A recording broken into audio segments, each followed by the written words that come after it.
The Danish Navy this week says it has been following a Chinese bulk carrier, the Yipeng 3, as it moves through the Baltic Sea. Denmark did not elaborate why, but there's widespread speculation the vessel may have severed two fibre-optic data cables on the seabed, one connecting Finland and Germany, the other running between Sweden and Lithuania.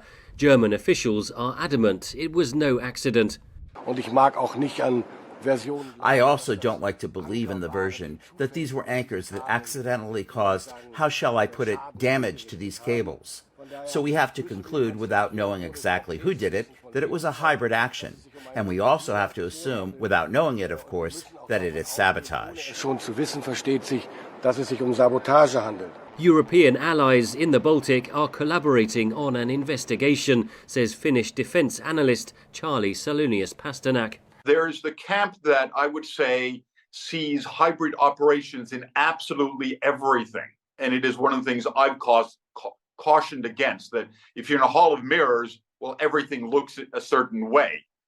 We don't know that. But absolutely, as we've already seen in the Baltic Sea, but elsewhere, the incidents of kind of just as it were perfect timing in terms of anchors dragging or other things, at some point you have to start drawing conclusions that this cannot be just an accident.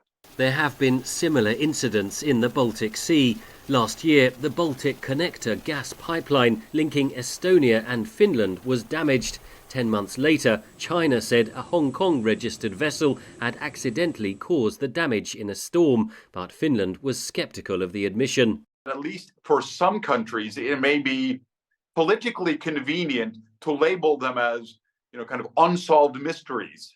Because if you identify it as saying, in this case, definitely someone in the Chinese kind of political establishment, directed the captain to do this, what are you going to do then?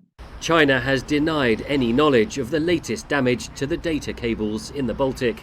We are ready to maintain communication with relevant parties in accordance with international law to jointly safeguard the safety of international submarine infrastructure. At the same time, we hope the Chinese ships' rights to normal navigation and their legitimate interests will be effectively protected.